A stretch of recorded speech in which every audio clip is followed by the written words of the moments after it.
Bom dia, bom dia, bom dia. Tudo bom, pessoal da Ação Catadoras? Bem-vindo, bem-vinda, bem-vindes, todo mundo que está aí hoje nesse friozinho. Quem já acordou, quem está acordando agora. Aqui em São Paulo faz frio, faz chuva e um tempinho aí bem nublado.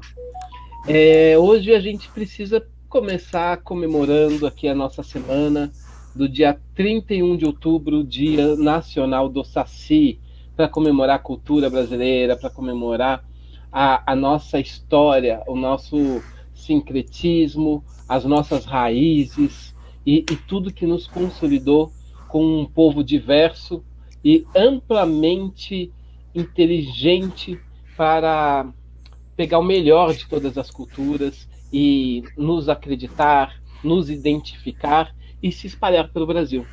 Não sei se todo mundo sabe que dia 31 de outubro é dia do Saci e que essa é a nossa semana, a semana da nossa história, ou se algumas pessoas já aderiram aí a algum tipo de colonialismo, colonialismo cultural e preferem cultuar coisas que nem são tão nossas e nem sabem bem o que nós somos ainda, né? E para a gente entender um pouco mais sobre a nossa cultura, sobre a nossa diversidade, nessa semana a gente começa agora. Hoje a gente vai fazer uma última escala com a Audrey de novo, na França, e por um motivo muito especial. E a gente começa o mês da consciência negra. E que começa já com uma notícia muito esquisita de um candidato a vereador em São Paulo, branco, da esquerda branca, que diz que é negro. A gente vai falar um pouquinho sobre esse caso também para a gente entender se negritude é só uma questão de identidade ou é uma questão um pouco mais complexa. Hoje, aqui na Ação Casadoras, nós teremos conosco Sérgio Baluc. Nasceu em São Paulo e foi criado na Vila Guilherme, nos bons tempos das Lagoas e Campos de Várzea. É formado em Publicidade e Propaganda pela Casper Libero, em pós-graduação em Gestão Pública pela UMC. É autor dos livros Enquanto o Tambor Não Chama e Casa de Portugal. Desde 2005 tem contos e poemas publicados nos Cadernos Negros. E dizem as boas línguas, também é visto com frequência no sarau Elo da Corrente, lugar de poesia e amigos. A gente vai ter também hoje não é um dia só de um convidado, hoje a gente vai ter aqui também Israel Neto, que é escritor, educador e músico, atua e é cofundador do coletivo Literatura Suburbana. No coletivo é editor da coleção literária Besouro. Na música é conhecido como Mano Hell, lançou 2 álbuns de estúdio, Reinvenção e Diários, além do vinil Eternamente Black Dance. Participou de diversas antologias literárias como Pretúmel, Sobrenome de Liberdade, Perifatividade, Sarau da Brasa, Sarau Perifatividade, Gotas de Vinagre, Sarau do Quintal, entre outros. Foi vencedor do Prêmio Jovem Brasileiro em 2011 e Prêmio Funarte Hip Hop em 2014. Publicou os livros O Amor Banto em Terras Brasileiras e sua segunda edição em 2018, Os Planos Secretos do Regime, uma trama distópica e futurista ambientada em um Brasil em época de ditadura militar, ambos pela editora Quitembo, na qual também atua como editor. Em novembro de 2020, chega Não Podemos Esperar, uma novela afrofuturista. Outros projetos se encaminham, como uma HQ e uma space opera.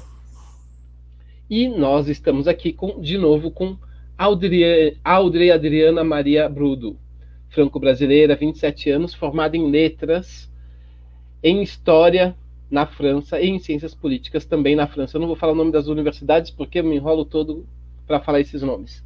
Fundadora da editora Sarroni, editora que valoriza a cultura afro-brasileira. Ela colocou nesse projeto tudo que ela não gostava do racismo estrutural, do nosso complexo de vira-lata, do nosso desconhecimento da comunidade negra francesa no Brasil, a ausência de referências negras, a ausência de história negra nas escolas francesas e desconhecimento da cultura afro-brasileira na França. E tudo que ela se apaixonou no Brasil, que é a nossa cultura afro-brasileira, nossa produção literária negra, A História Negra e a Economia Solidária, e em 2021 realizará 2 lançamentos online na França dos autores Sérgio Baluch e Israel. E aqui, claro, também estaremos hoje com Mara Sobral, que adotou mais de 25 crianças, é líder na economia solidária e atua em diversas frentes das mulheres negras e dos catadores. E hoje podem entrar aqui para o nosso super bate-papo, né? É muito importante aqui a Audrey ter colocado na biografia dela o complexo de vira-lata, né? Na semana do Saci, algumas pessoas aqui estão discutindo outras culturas aí, outros tipos de festa, né, gente? Bom dia!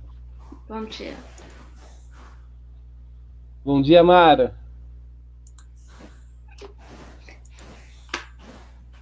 Mara, liga o microfone. Bom dia, Israel. Bom dia, Sérgio.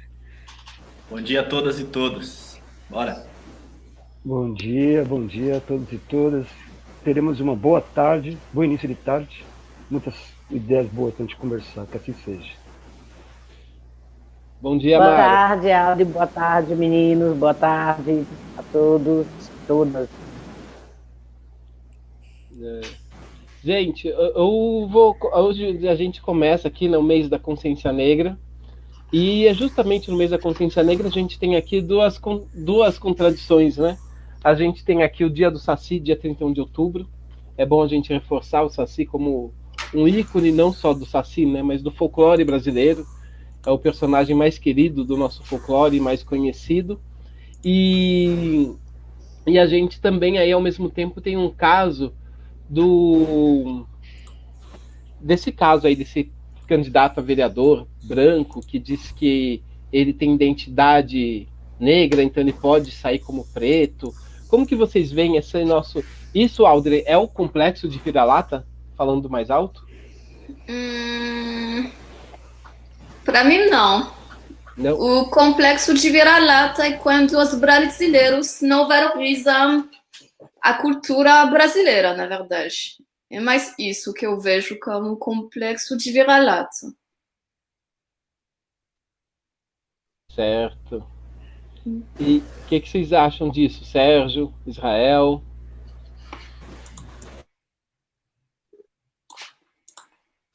Olha, no final é tudo uma grande oportunidade financeira, né? É um caminho que as pessoas estão tentando de buscar recursos financeiros e se destacar na mídia. E ele se apresenta como uma pessoa negra. Ele não é o primeiro, não será o último. Isso acontece constantemente. Às vezes até a pessoa sendo negra, ela já não tem identidade, ela não tem vivência com os temas que tocam a população negra. Isso daí, infelizmente, acontece. Eu não queria nem começar a falar, mas no meu livro, no caso de Portugal, eu mais ou menos eu conto uma história parecida com essa, só que a pessoa ela é negra. Só que ela não tem vivência nenhuma, ela não sabe as necessidades, os porquês.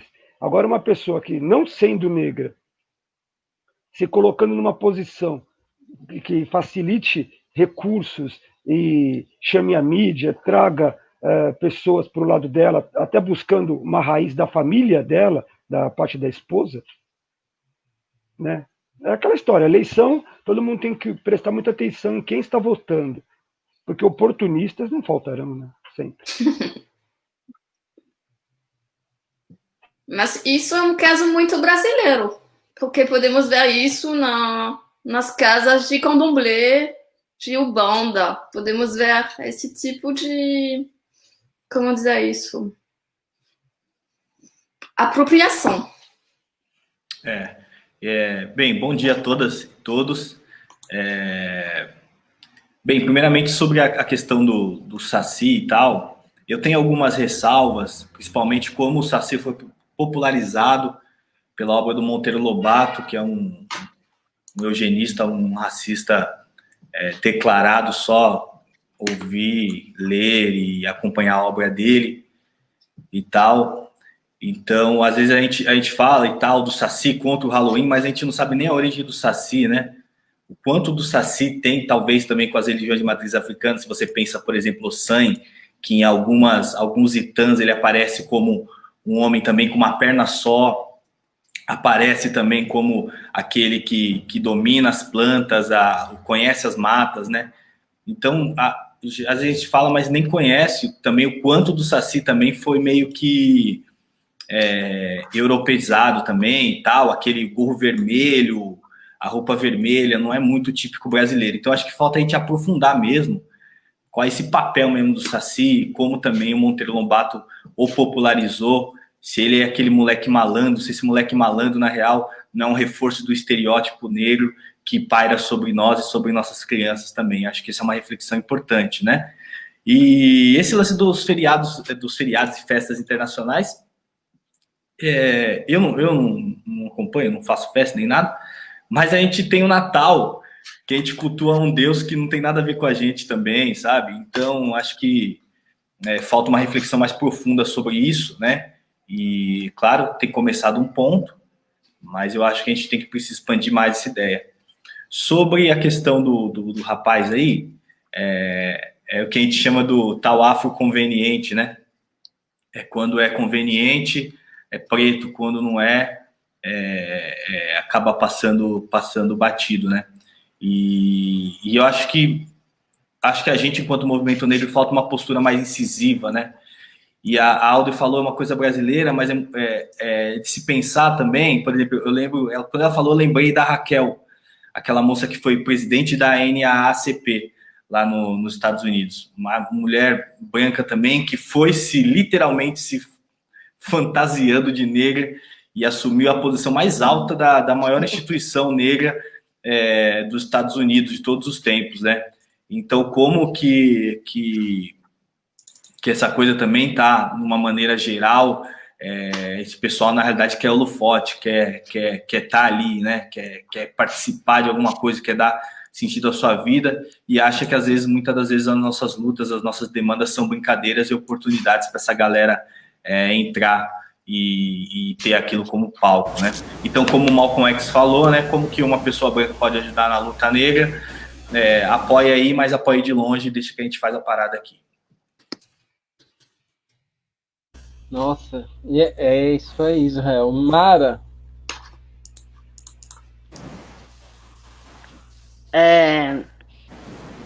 Sobre o Saci, né?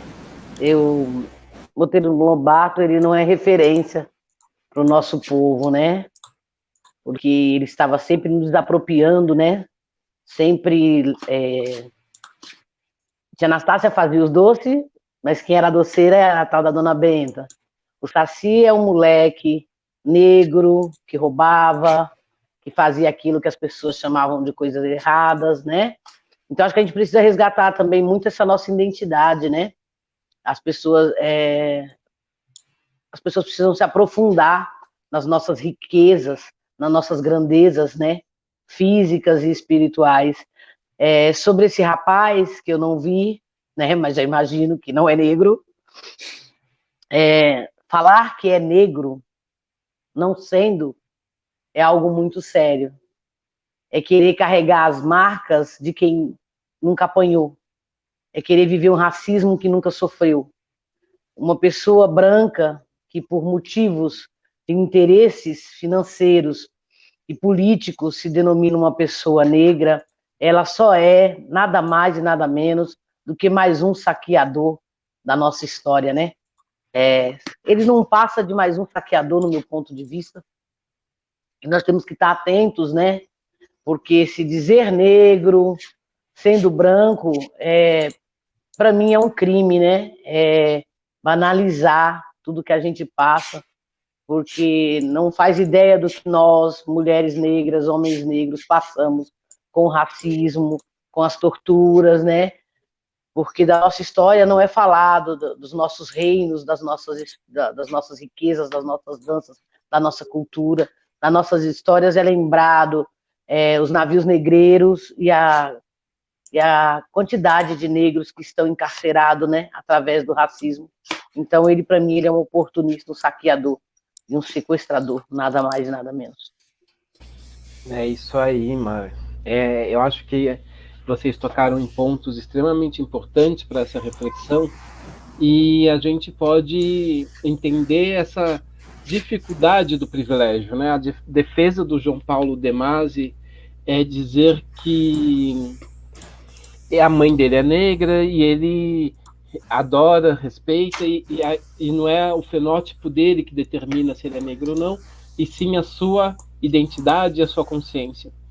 E isso é uma gafe. Essa defesa dele mostra o quanto ele é branco, né? Porque com certeza a polícia sabe quem aqui está nessa live, quem é que está aqui nessa live. O segurança do shopping center, o porteiro do seu amigo, né?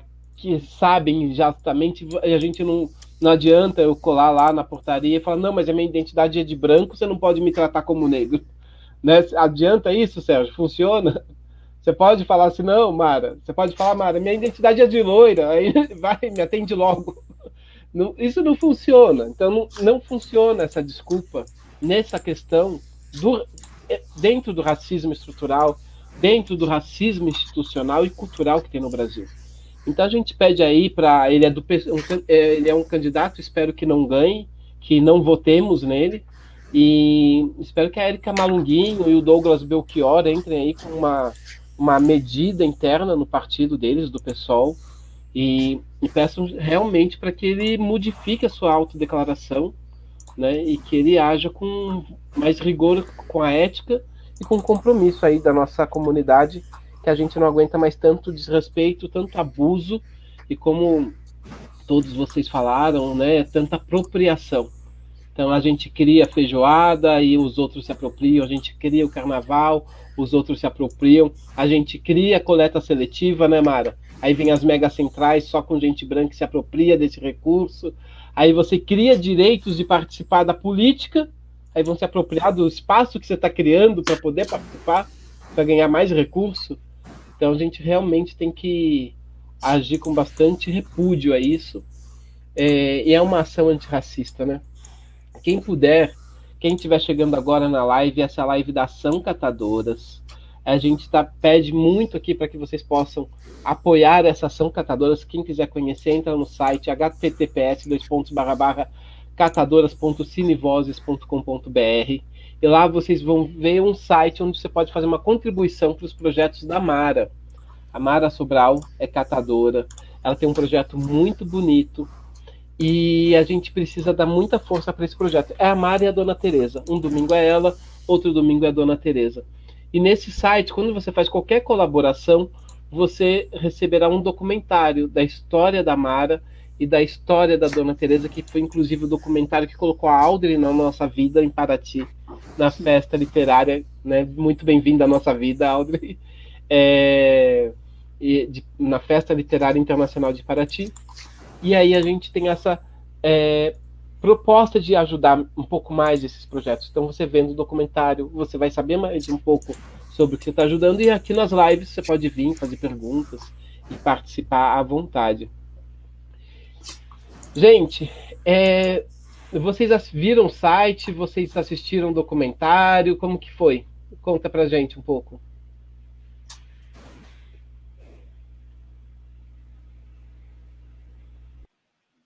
Posso começar. Eu quero parabenizar aí a ação catadora. Acho que é bem massa. Eu tive um primeiro contato, eu sempre conto isso. Esses dias eu participei fazendo a abertura de um curso de economia solidária, e eu contei uma experiência que eu tive com uma associação, não sei se ela ainda existe, mas eu acho que era Minha Casa Minha Rua, alguma coisa assim. Ficava ali na embaixo da Conde de Sarzedas, lá no centro, né?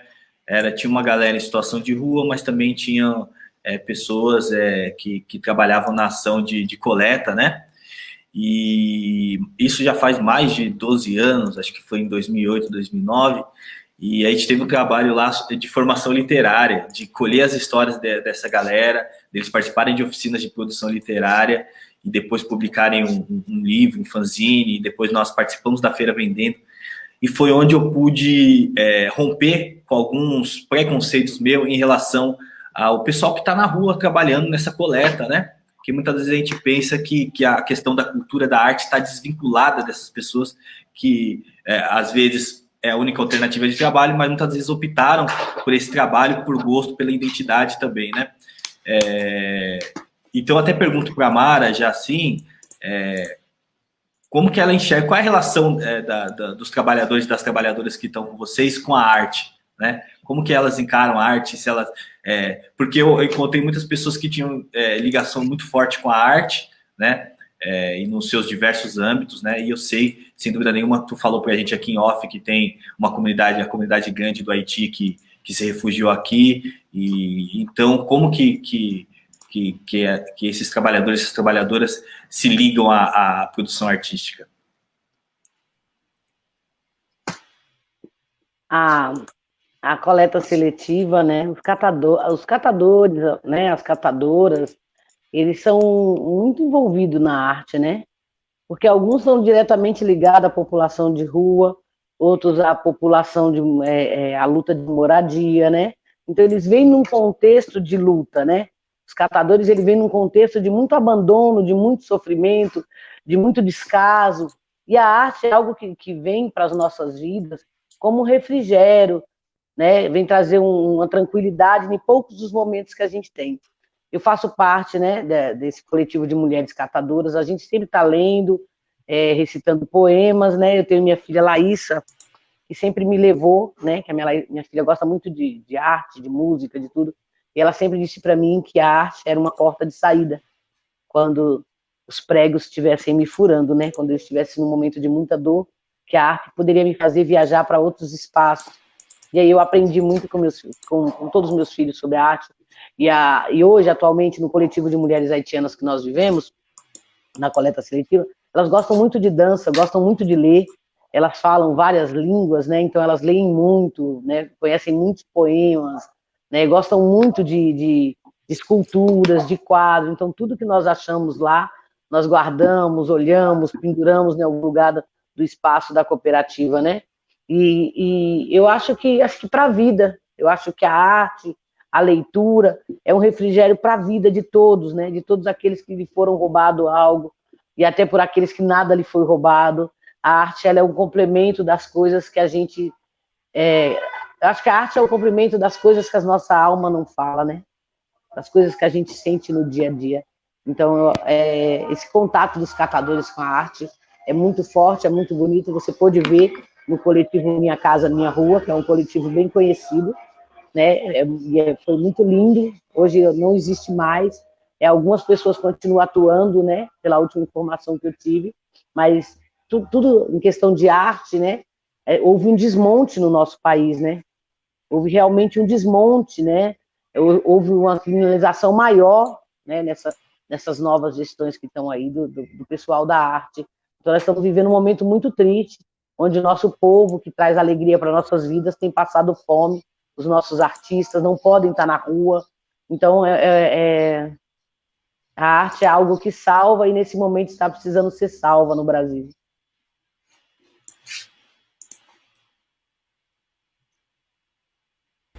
Não, e, Mara, é verdade que você está falando, alguns teatros, a lei de auxílio, o auxílio emergencial para os teatros, vai chegar agora, vai chegar um auxílio aos teatros. Que teatro que aguentou sobreviver até agora? Que teatro que vai conseguir pagar 6 meses de aluguel atrasado sem ter tido público, nem vendendo coxinha, nem vendendo café, nem nada, fechado? Que teatro que sobreviverá, né, a esse momento, assim, sem ser os teatros de shopping center?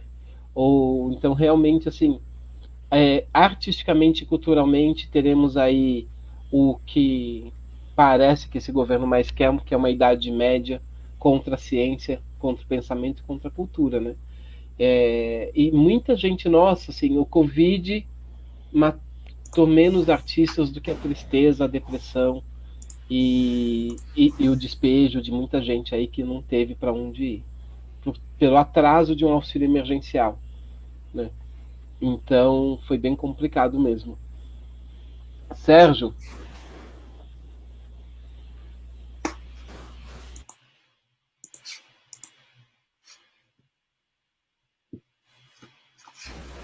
Pois é. Eu fico me lembrando, depois do mês de março, que aí alguns coletivos começaram a se reorganizar e fazer as lives, né? E o quanto que era gratificante naquele momento a gente podendo se encontrar, mesmo que seja remotamente, e a grande esperança, o que foi passando para cada pessoa, porque a gente estava num momento de isolamento, incertezas, e aqueles encontros nos saraus, que são muito importantes, que é uma cura constante para todas as pessoas, para quem fala, para aquele que ouve, para aquele que toca, que a gente fazia com tanta naturalidade em todos os espaços culturais que tinham,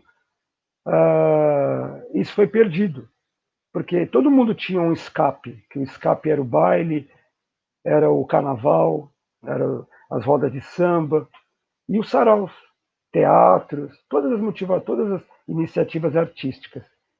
E quando chegou naquele período de abril, que começaram a entender, maio, e começaram a ter os saraus virtuais, e começou a ter essa nova cura, né? E é interessante que o Aro da Corrente, ele tem uma dinâmica do tambor. E as pessoas tocam, as pessoas vibram ao seu lado, e essa vibração que era presente à distância, tá a pessoa tocando e você aqui, e ficando emocionado do mesmo jeito, até mais, entendeu? Então, o quanto a arte é necessária e presente em nossas vidas. Eu venho de uma história, que eu moro aqui na Vila Guilherme, tenho 53 anos, que eu estava até falando um pouquinho para o Max, né, que acho que mandei no áudio, que aqui era uma região que foi retirado muita areia para a construção de todos os grandes arranha-céus da época, Matarazzo, esses grandes edifícios. E nessa retirada da areia foram ficando buracos gigantes. E aí veio o aterramento. O aterramento foi virando o quê? Um lixão, que era um grande lixão a Vila Guilherme.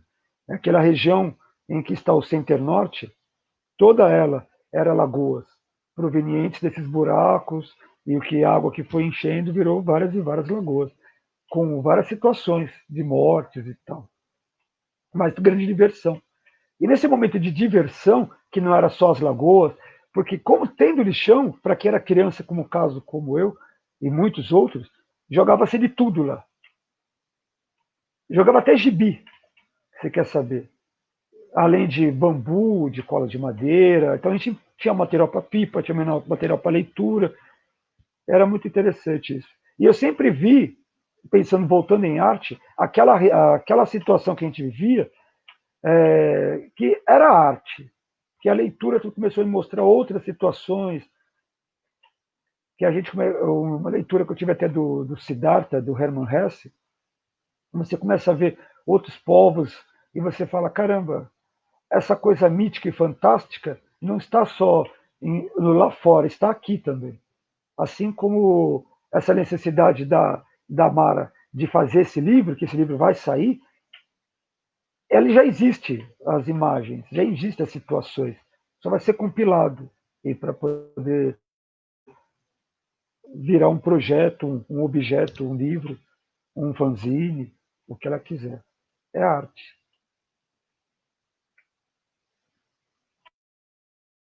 Maravilha. É sempre bom a gente estar se conectando aí, saber de onde nós somos, né? O Israel começou falando um pouco disso, onde que a gente às vezes não se aprofunda, né? Até na crítica que a gente faz de fato, né? Tipo, conhecer bem onde a gente está, conhecer o nosso bairro, conhecer a nossa história e saber como que o que eles nos vendem como bom traz algo bom e o algo nem sempre tão bom, né? Saber os dois lados e saber escolher. Porque, você trazendo aí a história do progresso e do desenvolvimento da Vila Guilherme, a gente pergunta, será que as pessoas que estavam lá progrediram? Né? Era um lixão que virou shopping. Mas e as pessoas? Foram sendo excluídas, afastadas, gentrificadas, ou essas pessoas se tornaram as donas do shopping? Esse shopping foi construído pelas pessoas que viviam no lixão, ou ele só foi colocado lá e as pessoas realocadas? Então é muito bom a gente ter essa visão de quem nós somos e do que está acontecendo com a gente. E a Mara está voltando aí. E Audrey, me conta um pouco assim, a Mara disse aqui que a arte salva. E essa é um pouco da missão da sua editora, da Sarrauni? O áudio, Audrey, o áudio. É uma grande pergunta. Mas para falar mais um pouco do contexto, você fala dos teatros, do teatro negro, eu acho que, na verdade, o contexto é uma oportunidade para se juntar, na verdade, porque é necessário agora. Não sabemos o que vai acontecer, como os espaços, então acho que é realmente uma oportunidade de se juntar. E de, talvez, inventar um novo teatro, uma outra literatura também, para falar de literatura, porque eu acho que esse momento é um momento de criatividade para as pessoas. E sobre a editora Sarrauni, o objeto é mais de valorizar a cultura negra. Primeiramente, a cultura brasileira, porque na França tem um desconhecimento da cultura afro-brasileira e os brasileiros têm também um desconhecimento da história negra da França. E Audrey, e como que você escolheu os escritores e por que você acha que os livros do Israel e do Sérgio são livros para iniciar esse trabalho? Conta um pouco como foi a sua curadoria. Ok. Então, vou iniciar como o primeiro livro, é o livro da Luby. Ela não está aqui hoje, porque ela não pode, na verdade. Mas isso é um livro que fala de o que é ser uma mulher negra, na verdade. É por isso que eu escolhi esse livro, porque é um livro de poema e eu gostei muito das poemas dela, na verdade. Apenas isso. O livro do Sérgio é um livro diferente, é um livro de contos. E eu gostei muito do livro dele porque eu vejo que é um livro que fala da cidade de São Paulo, na verdade. E eu amo esse livro também por causa disso. E o último do Israel, eu gosto muito da história negra, na verdade. Então, é um livro que fala de história negra. Então, é desse jeito que eu escolhi os livros, na verdade. Que bom. Muito bom saber. Põe aqui, Audrey, aqui no nosso private chat, o nome dos livros e dos autores, para a gente ir passando aqui, para quem está assistindo a gente poder conhecer. E, Mara, você tem alguma pergunta para eles, para os escritores?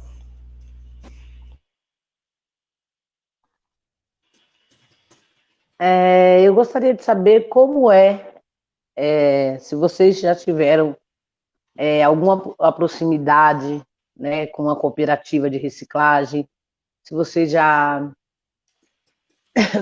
que teve o lixão, né, teve esse momento que você trabalhou também com a população em situação de rua, mas se vocês já adentraram, né, nesse novo período em alguma cooperativa de reciclagem, se vocês conhecem esse trabalho aqui no Brasil e como ele acontece aí onde vocês estão.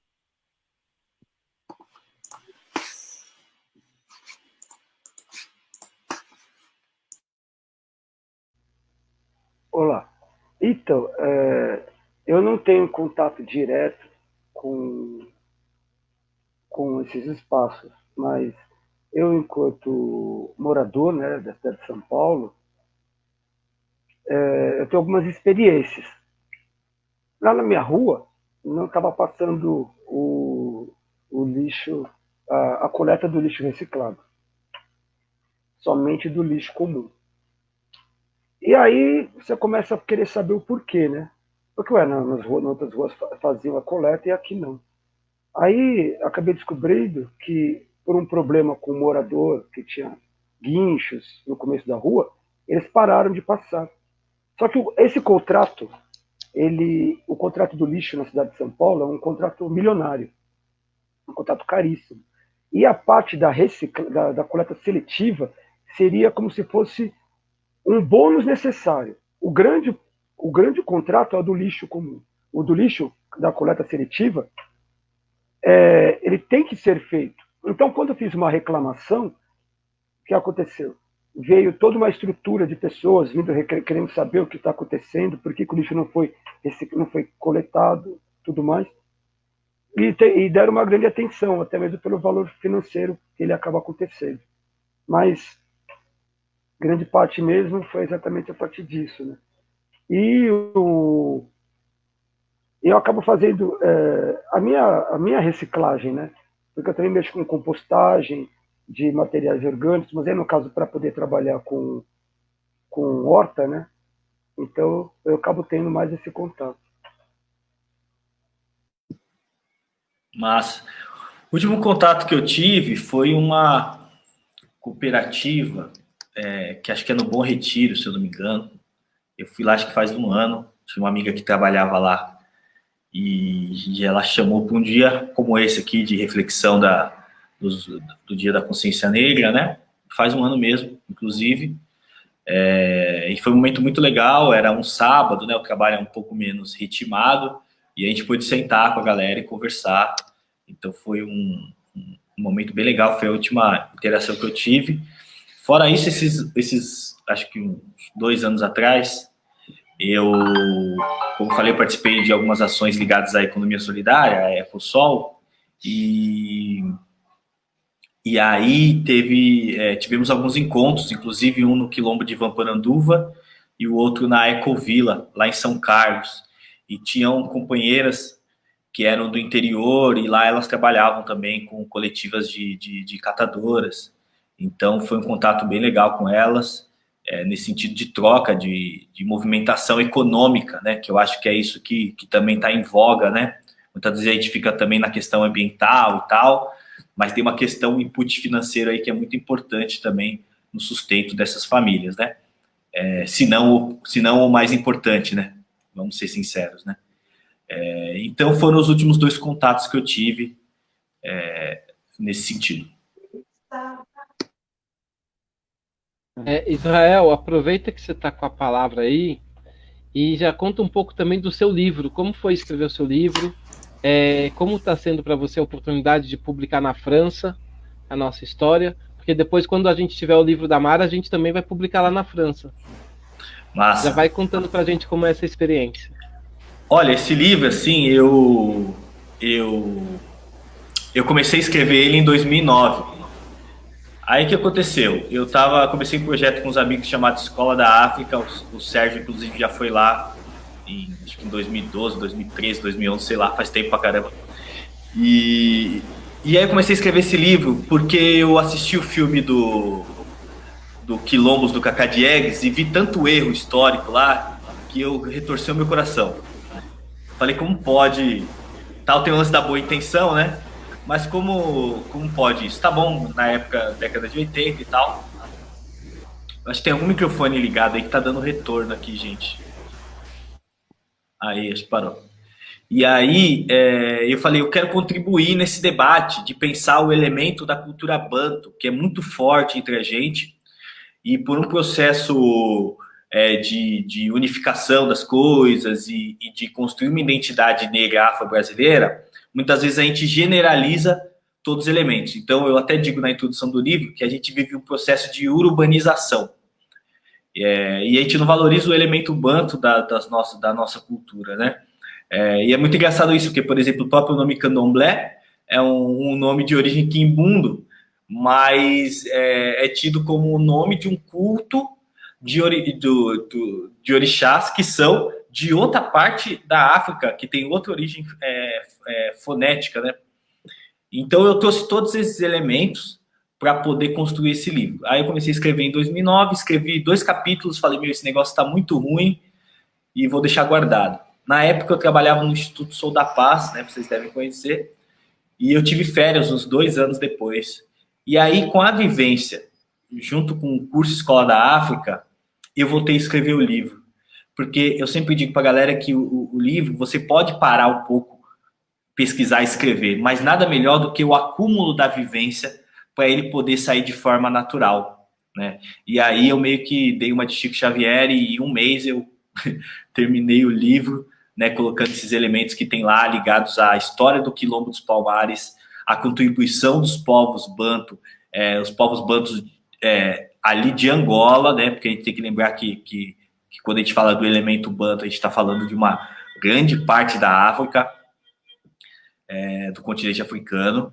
Então, e tudo isso ligado a uma história de amor. Eu quis que o amor fosse um input para pensar a nossa humanização, porque um dos elementos da escravidão é tirar o elemento humano, né? E aí, quando você traz o amor enquanto perspectiva de resistência, você também tá trazendo a nossa humanidade aí em voga, né?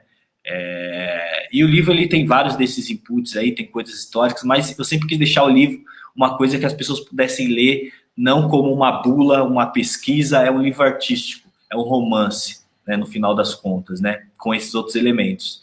Então foi esse momento de escrita, né, e foi muito bacana, e a gente relançou ele uma segunda edição em 2018 para poder estrear a editora, né, com outra composição artística também no sentido de ilustração, né, foi a Zamek que fez esse trabalho, e nós estamos divulgando ele intensamente esses últimos 2 anos, né, indo em escolas, palestras, enfim. E aí, nessas parcerias, acho que a Aldrin achou esse nosso livro lá na Flip, né? Numa das livrarias que revendem. Foi, né? Numa das livrarias que revendem ele. E aí faz sentido, porque a nossa história, que eu não chamo mais de diaspórica, porque é um nome que não tem muita ligação com o que aconteceu com a gente, né? A gente não recebeu nenhum chamado do nosso Deus e falou, vai lá explorar outra terra, não, a gente foi retirado da nossa terra. Então,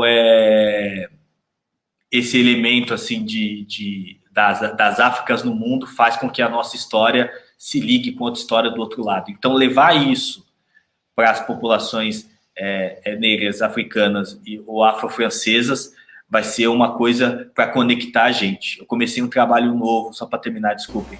Comecei um trabalho novo pensando essa perspectiva a partir de São Tomé e Príncipe, que vai ter esse impacto também de pensar qual é a nossa relação com esses outros povos afrodescendentes no restante do mundo, e pensando em São Tomé, que divide a língua com a gente, né? O que a gente conhece de São Tomé e Príncipe, né? Então, enfim, são essas o caminho que levou para fazer esse livro e o caminho que ele está indo sozinho. Aproveitar aqui e dar um abraço para a Pena Forte, que está na sintonia aí. Grande abraço. Grande ilustradora. Querido Sérgio, já segue aí como é a sua experiência de fazer esse lançamento que a Audrey está proporcionando aí na França, levar a nossa história, a nossa cultura. Conta um pouco para a gente como foi a história desse livro. Então, eu já tinha feito um livro de poemas, Enquanto o Tambor Não Chama, só que na realidade, eu já tinha iniciado as minhas escritas com crônicas e prosa. E eu sempre tive um interesse muito grande de tentar colocar a possibilidade do protagonismo negro, eu e minha família, pessoas com quem eu convivo, em livro. Porque muita coisa a gente fala, isso dá uma história. E as nossas vidas são cheias de histórias mesmo. E eu acabei publicando pela primeira vez no Cadernos Negros, número 28, que foi um texto chamado Casa de Portugal. Que eu gosto de bailes, tem toda essa história mítica também dos corpos negros envolvidos na dança. E a Casa de Portugal em si, ela tem uma outra história, que é uma história de resistência da imprensa negra brasileira, que se reunia, fazia vários encontros, e um dos lugares em especial era a Casa de Portugal. E cria essa contradição de você pensar num espaço originário da população portuguesa, sendo feito bailes, e num passado ter sido um espaço de resistência negra. Então, todos os meus textos, eles giram sobre o viver, o fazer na cidade de São Paulo, enquanto aluno, enquanto jogador de futebol, enquanto política, no amor, em várias situações. Tanto que eu estava até comentando, falando sobre essa situação do shopping, eu também falo do shopping, até por ter morado, a menina namora aqui próximo do Centro Amor, e tem várias relações de conflito, o espaço negro, onde você está, onde você é subserviente aos olhares dos donos, dos proprietários, das pessoas que têm o poder. Onde você está dentro do shopping? Em qual lugar o corpo negro ele está sendo representado? Então, em um dos contos eu falo sobre isso também. Essa situação que em grande parte dos momentos o corpo negro ele é a segurança privada. Mas pode acontecer uma situação que ele não é bem a segurança privada. E ele está lá para uma outra. E assim vai, são alguns textos que eu fiz. Aí, com o passar do tempo, eles estavam dispersos em alguns volumes dos Cadernos Negros, outros eram inéditos. Aí, com Marciano Ventura, da Ciclo Contínuo, foi agrupado e criado um corpo, que é o corpo do livro Casa de Portugal. Ele acabou reunindo todos esses livros, esses contos e alguns outros. A minha expectativa com a França, com essa publicação, é de poder expandir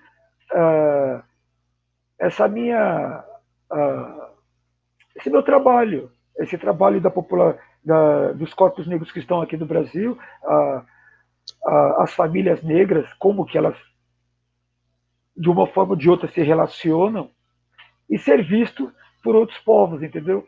Porque o Brasil, acho que ele vende muito bem, ou vendia, né? Acho que o Bolsonaro acabou com toda essa propaganda. Ele vendia muito bem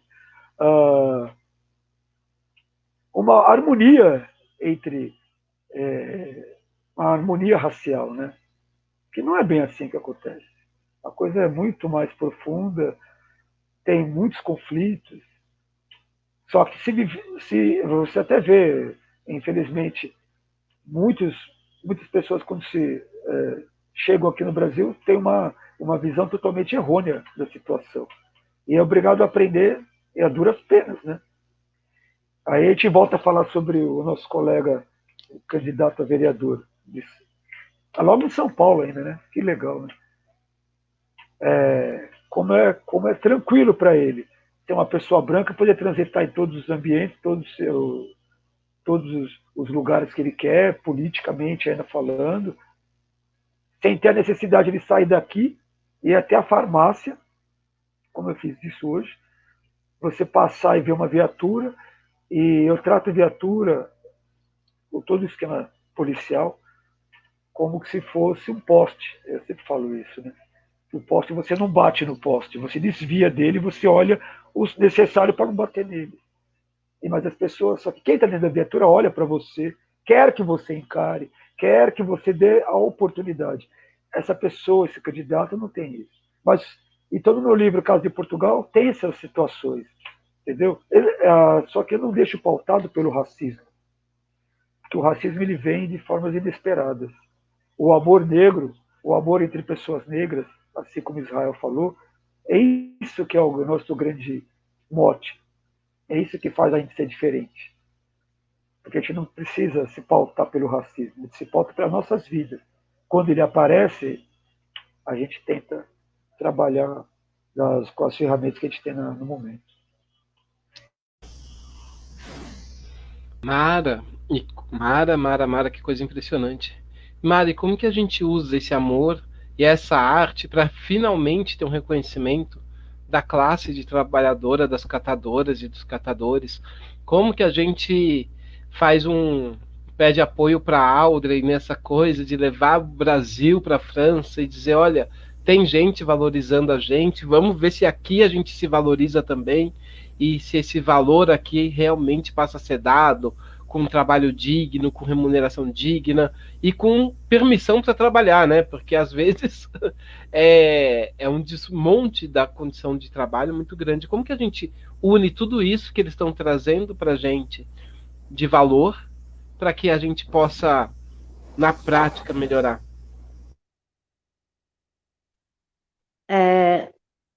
Eu acredito que esse desmonte não vai vir de cima para baixo. Eu não acredito que nenhum político vai reforçar leis que já existem para nos garantir o direito de trabalho. É um saque eterno do nosso povo. Eu não falo, né, que a escravidão foi só trabalho sem remuneração, só trabalho forçado. A escravidão foi para além disso. Né? Uma das ferramentas que a escravidão usou contra o nosso povo foi o trabalho forçado. Então, o sistema continua, né, usando essas ferramentas contra o nosso povo. Trabalho sem remuneração, trabalho sem dignidade, trabalho banalizado, né? Porque o que acontece hoje com a coleta seletiva no Brasil é uma falta de consciência, né? Os catadores, eles são o oxigênio do mundo. As mulheres que estão à frente desse trabalho, elas são o pulmão do nosso planeta. E eu acho que nós só podemos mudar isso a partir das nossas comunidades, a partir das nossas falas, a partir dos nossos entendimentos, a partir das nossas artes, né? Porque educação não vem só de dentro da escola, né? Nós temos saberes ancestrais, né? Nós temos saberes de amor, saberes de cultura, nós temos saberes de saúde, e eu acho que tem que partir de nós essa atitude de amar, né? Esses dias uma companheira de trabalho me disse assim, mas a gente não tem mais acesso à educação. Eu falei, o que é educação? Ah, mas a leitura. Eu falei, qualquer um ensina uma criança a ler e escrever. Mas nós não encontramos pessoas que ensinem as crianças a amar. Então nós precisamos entender o que é saber, né? Saber não é só ter um diploma, né? Conhecimento não vem só da linha acadêmica, porque o nosso povo não teve esse acesso, né? E nós aprendemos, nós cultuamos, nós dançamos, nós fazemos artes, nós somos cientistas, nós somos doutores, com tudo que foi nos tirado de direito, mesmo assim nós conseguimos colocar pontos, né, na nossa luta de equilíbrio. Então eu acho que esse equilíbrio vem dessa fala que a Audrey falou. Mas você ainda não escreveu seu livro, mas seu livro já está pronto, venha, né? Do que o Rafael falou, eu acho que vem de todos esses saberes, que todos nós quatro estamos aqui, né? Trocando tudo que nós estamos falando, tudo que nós cinco estamos falando. Então eu acredito que as coisas só vão poder mudar a partir do momento que nós entendermos, né, que o planeta é a nossa história, está nas nossas mãos, né, está na nossa vida, né, essa vida que sorri para nós, ela depende de cada um de nós, né, ela depende de todos nós. O saber é a vida, é contribuir um com o outro, é zelar das histórias, ensinar nossas crianças, ensinar os nossos jovens, né, trabalhar as nossas bases. Você realmente avança quando você tem um trabalho de base para com o outro, para o saber do outro. Então eu acredito que as mudanças, Max, virão a partir do momento da gente ter essa percepção. Estamos sós, sempre tivemos sós e caminhamos só, sem um sistema que nos apoie. Mas eu tenho a Audrey, tenho o Rafael, tenho você, tenho todos vocês aqui comigo, e eu posso estar só, mas eu não caminho sozinha. Eu acho que é isso.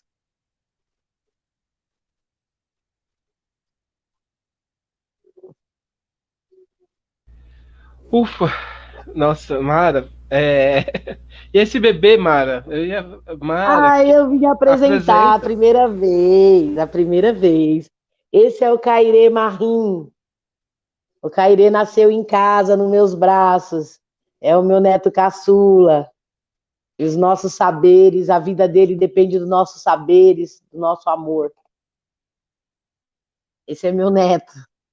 Já dá para ver, né? A baba.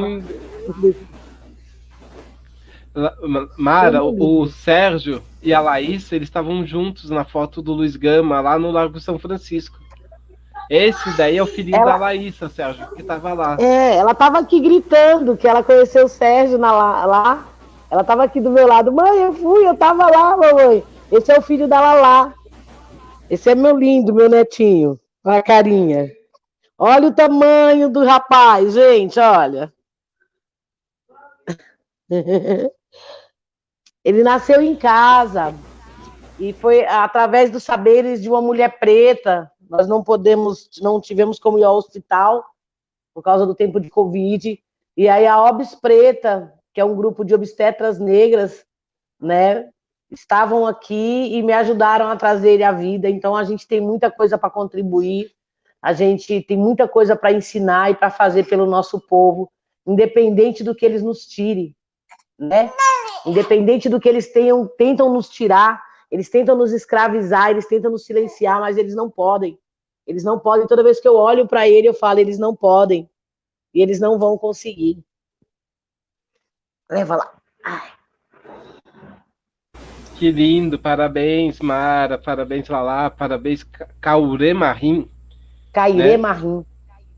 Cairê Marim, parabéns. Ele já vem na live, né? Já começa o mundo dele numa live. Já tá interagindo na live. Que lindo, Mara, que lindo. Gente, vocês querem falar alguma coisa? Eu estou muito emocionado agora para a próxima pergunta.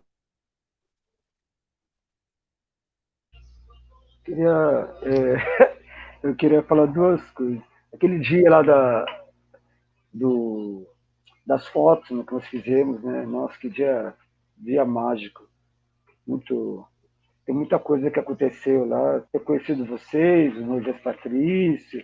Nossa, muita gente que estava lá. As fotos maravilhosas. E eu queria falar para a Mara, nossa, já vai escrevendo apontamentos, gravando no celular, entendeu?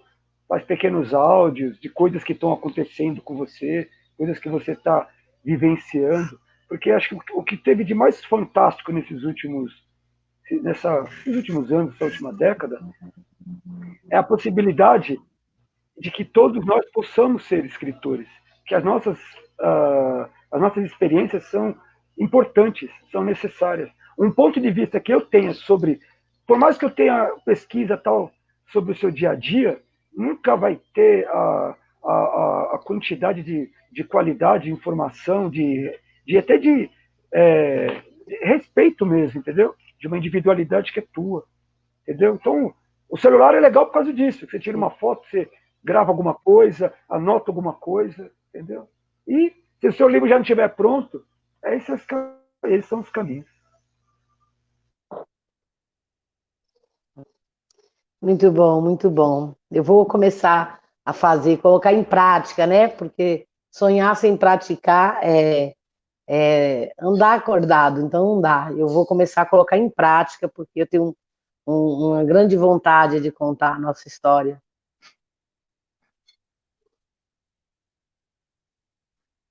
Israel. Oi, diga. Você tem alguma coisa para falar? Quer falar alguma coisa? Não, acho que é muito bacana essa possibilidade que o Sérgio falou da escrita, né? Pensando que ela foi por muito tempo negada pra gente, né? A gente nunca teve a possibilidade de escrever coisas que pra gente podia inspirar outras pessoas, né? Esse ano a gente comemorou aí o livro da Carolina Maria de Jesus, né? Mulher negra também, catadora, e que eu sempre digo que ela criou um gênero literário que já existia em alguns países, mas que no Brasil não existia, que é essa narrativa de diário, sabe? De publicar um diário, né? Não basicamente ela, porque foi um cara branco que publicou, né? Mas no sentido de escrita, de proposição, né? Eu acho que esse registro que ela fez, ela é um registro histórico, que se talvez a nossa sociedade, como nós conhecemos hoje, ela acabe e alguém ache o livro da Carolina, vai ter ali um registro bem fiel do que foram os anos 50, 60, né?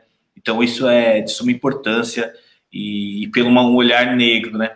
Então essa possibilidade de escrever é bem bacana. Eu quero comentar aqui rapidão, o Luciano, acho que é Luciano, ele postou algumas vezes aqui sobre o ministro preto da educação que foi indicado, né, pelo esse governo e tal, que a gente começou discutindo isso de apropriação, né, e acho que a gente não pode fugir desse debate, né, tem que falar, sem dúvida nenhuma, esse irmão, ele sofreu racismo, preconceito, porque tem pessoas indicadas nesse governo que tem menos currículo que ele, tem blogueiro que está ocupando o cargo e ganhando 20 mil, 30 mil. Tem gente que está na área do turismo que é, sei lá, pessoa que não conhece nada, não fez nenhum técnico de turismo e está lá, né? E não tem a mesma perseguição que esse irmão teve, né? Então, por esse lado, eu quero apontar que sim, ele sofreu racismo e preconceito. Porém, eu preciso escurecer as ideias, dizendo que o presidente, que a pessoa que ocupa hoje o cargo da presidência do país, ele não quis promover igualdade racial nenhuma, né? A gente tem que entender que ali o jogo político é um jogo de agrada, né? E ele quis, na realidade, criar mais polêmica colocando um cara preto ali do que, de fato, pensar a relação racial no Brasil, porque ele é um cara que fala que esse bagulho não existe. Então, como que alguém que fala que não existe quer promover alguma coisa, né? Então, eu acho que a gente precisa enfrentar esse debate e discutir, né? Essa é uma tática muito usada pelos bandeirantes, pela colônia portuguesa, que era colocar nós contra nós mesmos, né? Colocar um cara preto ali batendo no outro cara preto para fragilizar essa tal união deles, essa possível solidariedade que eles viessem a criar, né? Então, eu acho que é mais uma estratégia aí, se não de maneira pensada, mas na praxis política brasileira de criar uma muvuca entre a gente do que, de fato, promover a igualdade. E sim, ele sofreu racismo porque tem pessoas com currículo menor que ele que estão aí ocupando cargos aí e pegando nosso erário público. É isso mesmo, Israel. Para complementar assim, a sua fala sobre o ministro, agora eu não me recordo o nome dele, é muito importante que, por exemplo, o Luciano, outras pessoas entendam que o racismo ele é uma ideologia. Como ideologia, ele pode estar no cérebro da pessoa que porta qualquer cor de pele e venha de qualquer etnia, né? Então, um árabe pode assumir uma ideologia racista contra si próprio, né? Ou judeus podem até ser racistas contra si próprio, e etc, etc. E assim no Brasil muitos negros que acabam aceitando esse discurso que não existe racismo, sofrem racismo, e como aconteceu com, Israel me corrige, que é historiador, com Jorge Chico Velho, que ele juntava os negros para lutar contra Quilombo dos Palmares. Mas Domingos Jorge Velho, quando chegava lá para jogar, ele colocava a cabeça dos negros nos canhões e decepava os negros e usava contra a arma contra os outros negros. Não é porque aqueles negros estavam nas guardas e nas tropas de Domingos Jorge Velho que eles não estavam sendo discriminados e sofrendo racismo. Então, quando você utiliza o Capitão do Mato em alguns outros momentos, não é porque ele está batendo e está atacando outros negros e não está dentro da senzala que ao mesmo tempo ele não está sofrendo racismo. Assim é o nosso atual presidente da Fundação Palmares, um único vereador aqui de São Paulo, que são pessoas praticadores de racismo e que várias vezes estão sofrendo racismo nas suas vidas, mesmo que negue para receber cafuné de bicho preguiça. E acho que é isso que o Israel trouxe, é muito importante a gente afirmar que sim, sofreu racismo e também é um promotor de racismo, né? Acho que a Mara caiu. Tem uma pergunta para ela, já que a Mara caiu, vou passar para Audrey. Audrey, a Mara voltou, está voltando aqui. Mas é importante, né, Israel, a gente ter essa percepção assim para essas pessoas, senão elas ficam muito confusas. Mara, o Anhangabaú está inundado, a maior enchente dos últimos anos do Anhangabaú.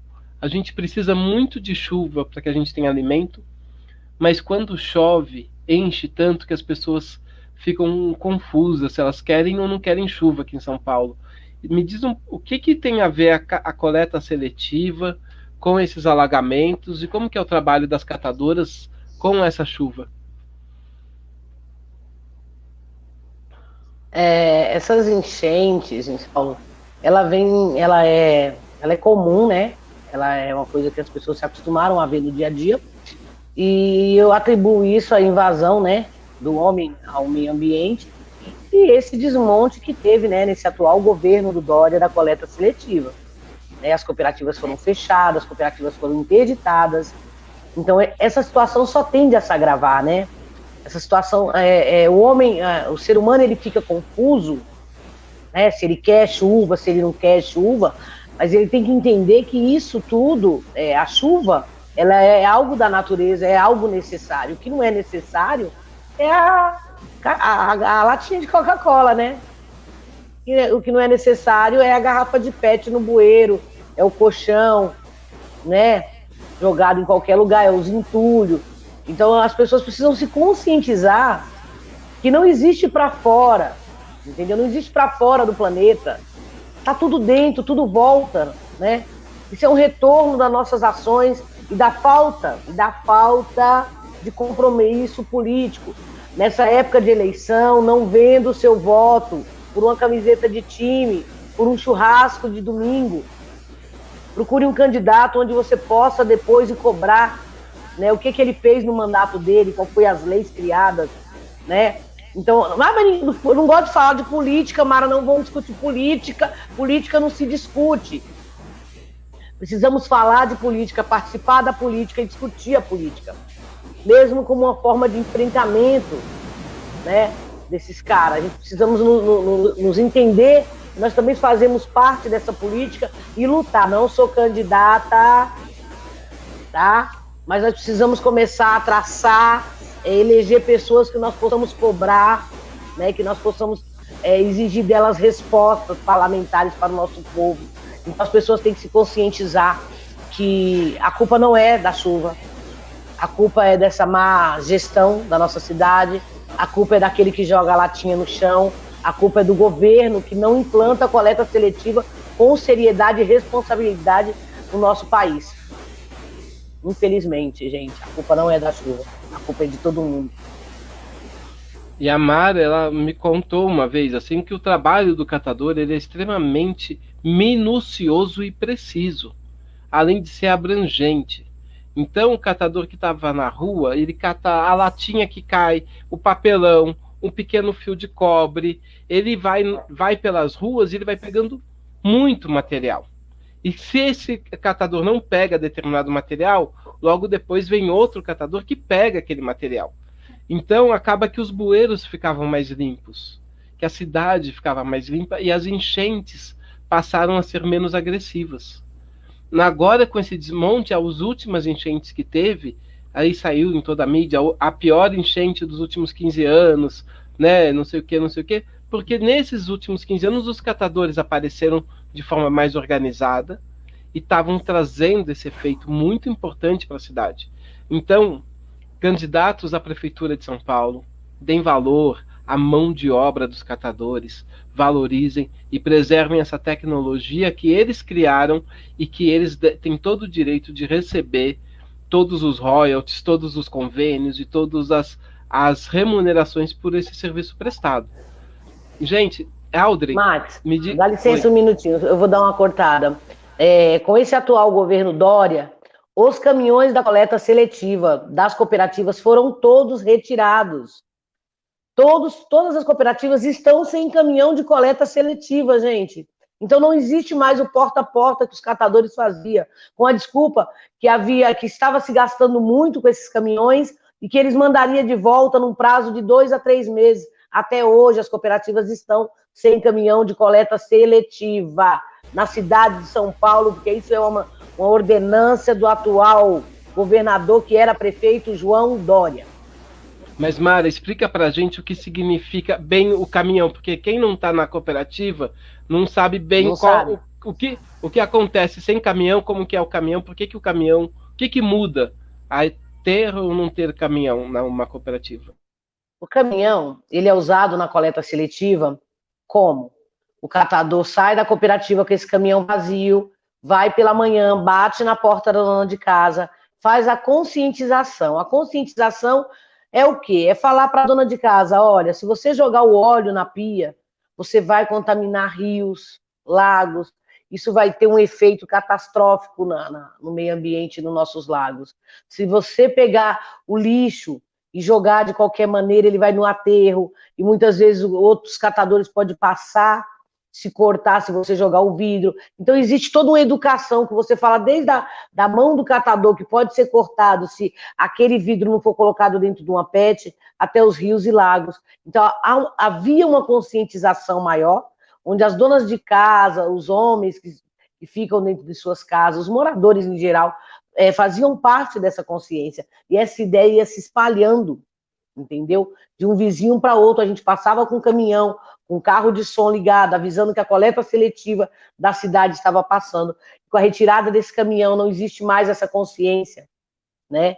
Há 4 anos já paramos, já esse caminhão foi tirado, tem uns 3, 4 anos já, e aí não há essa consciência. Então, se não há essa consciência, as pessoas não fazem, porque quando a mídia quer que as pessoas tomem Coca-Cola, a mídia fica... Você vai assistir um filme, no final, no pezinho do filme está escrito assim, beba Coca-Cola. Você desligou a televisão, você teve sede, você abre a geladeira, você quer uma Coca-Cola. E quando a gente quer fazer coleta seletiva, a gente tem que falar recicle, recicle, recicle, recicle. Então falta interesse da população, mas falta interesse dos governantes, falta responsabilidade global a favor do meio ambiente. E aí, se vocês não têm um caminhão para retirar esse material de qualidade mais separado das casas, o que vem para a cooperativa? Como que vocês trabalham? Com que material? Esse é o grande gargalo. É cômico até falar isso. A prefeitura atualmente paga uma empresa privada que passa coletando esses resíduos num caminhão compactado. E eles falam que fazem essa educação ambiental, mas eu nunca acordei com um coletor da empresa privada fazendo porta a porta, né, educação ambiental na minha casa, e acho que ninguém que está aí nos assistindo também nunca viveu esse momento.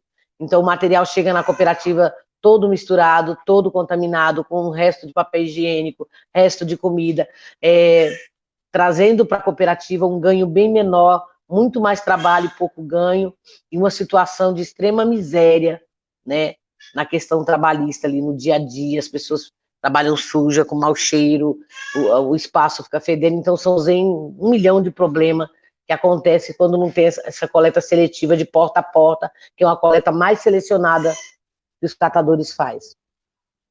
Desculpa ter tomado, gente, esse tempinho aí, mas eu tinha que falar que... O tempo é seu, Mara. O tempo é todo seu. Aldrin, a gente vai começar agora já a ir para os finalmente, então, eu queria que você falasse um pouco aí agradecer primeiro a sua iniciativa, para nós, artistas, escritores, assim, a sua iniciativa é muito importante, né? A gente tá nesse lugar onde os nossos espaços são os nossos quilombos, e você ser a embaixadora dos nossos quilombos na França é extremamente importante para que a gente tenha essa repercussão, essa visibilidade e essa esperança, né, de um diálogo com um mundo um pouco mais civilizado. Então, eu queria que você começasse a nossa última rodada aqui de despedidas e finalizações. Então, eu queria agradecer o Cinevoz, também o Israel, o Sérgio, porque eu acho que foi muito interessante a conversação de hoje. E eu queria também falar sobre o fato que é importante escrever sobre essas experiências. A gente fala muito sobre reciclagem no papel das pessoas negras. Eu acho que a gente fala pouco sobre o papel das pessoas negras como a ecologia. Ecologia como todos esses assuntos, na verdade. É por isso que eu acho que é interessante fazer seu livro, para falar das experiências das mulheres negras da coleta seletiva. É tudo. Próximo. Israel, Sérgio, quem quer falar?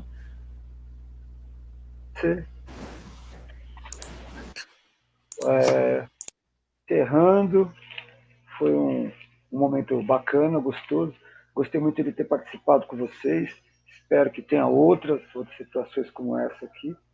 E a grande importância que tem a coleta seletiva na cidade de São Paulo, no mundo, né? Porque aquilo que a gente vai ter colocado, nada desaparece. Ou vai ser transformado, ou vai ficar encalhado em algum lugar. Então, a participação das pessoas que estão envolvidas diretamente nesse processo tem que ser cada vez mais valorizado. Quanto ao livro na França, estou com uma grande expectativa, estou animado por vários aspectos, várias possibilidades, né, que vão abrindo no decorrer de tudo isso. Entendeu? Ele está participando desse projeto com a Lubi Israel.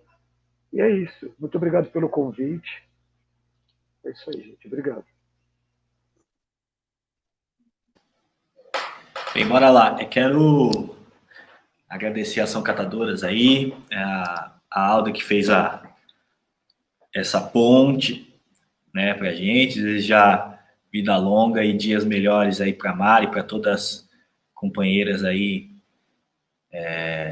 que estão na linha de frente. O Sérgio, é sempre bom reencontrá-lo, um cara que eu admiro muito, acho que ele tem uma das escritas, eu já tive a oportunidade de falar isso para ele, das escritas mais fluídas, assim, pensando em literatura negra, enquanto homem, para mim, enquanto mulher, a Catita é a escritora que tem a caneta mais sensível pensando em literatura negra e poesia, né? Então é muito bom estar com ele aí. A Aldo é uma pessoa que encontrou a gente e plantou esse sonho, né? Porque, pelo menos eu, no meu caso, eu vou fazendo as coisas e eu sempre falo que é primeiro aqueles que estão na primeira órbita ali, depois quem está na segunda órbita e quem está mais longe, né? E quando ela já propõe esse salto já para atravessar o Atlântico de uma outra forma, né, com nossos livros e tudo mais, para mim é um presente, então agradeço ela por esse presente que está se construindo aí para o ano que vem, caso o mundo não acabe e a gente está lá na França, né? Agradecer o Max aí Max e a esqueci o nome da irmã, que está fazendo a produção. Marília. E a Marília, por essa organização aí nesse meio tempo aí que a gente foi conversando, organizando. Agradecer os jornalistas livres aí pela transmissão, Cine Vozes, vida longa para todo mundo aí, abraço. Mara. Um abraço a todos vocês, foi um prazer enorme, que os nossos saberes de amor se multipliquem, se reproduza no meio dos nossos, que nós conseguimos vencer esse momento difícil de Covid, de isolamento, com muita saúde mental, com muita fé, com muito axé e com muito amor para reproduzir um para com outro. Bom domingo para vocês. Muito obrigado mesmo, de todo o coração. Obrigado, gente. Obrigado, jornalistas livres, Jornal Empoderado, Marília, Anderson, Emílio, Israel. Que bom ter você aqui com a gente. Queria que a gente tivesse mais tempo para a gente estar falando sobre tudo isso. Sérgio também, queria, Audrey, são muitos assuntos, mas muito obrigado pela participação, que a gente tenha uma ótima semana, e que a gente saiba combater aí as pessoas que têm privilégios e que estão tentando se apropriar desses espaços. Eu acho que lutar pelos espaços que a gente conquistou e manter esses espaços para que ele cresça, né, sem deixar que o deturpem, é muito importante esse movimento aí, e a gente precisa sim falar, né, porque se a gente silencia, passa em branco o que deveria ser preto. Então a gente precisa muito estar sempre vigilante, né, e continuando na resistência. Muito obrigado, gente. Bom domingo para todos vocês que acompanharam aqui a nossa live. Muita gente aqui comentando que querem os livros. Aí, ó, pode ir lá na nossa página, no Facebook ou no Twitter do Cine Vozes, manda uma mensagem lá, que a gente faz a ponte aí de como consegue, divulga os livros, a gente põe lá o link, a gente vai ver com eles aqui como faz. E é isso, gente. Muito obrigado. Um bom domingo, bom almoço para todos. Até mais. Tchau.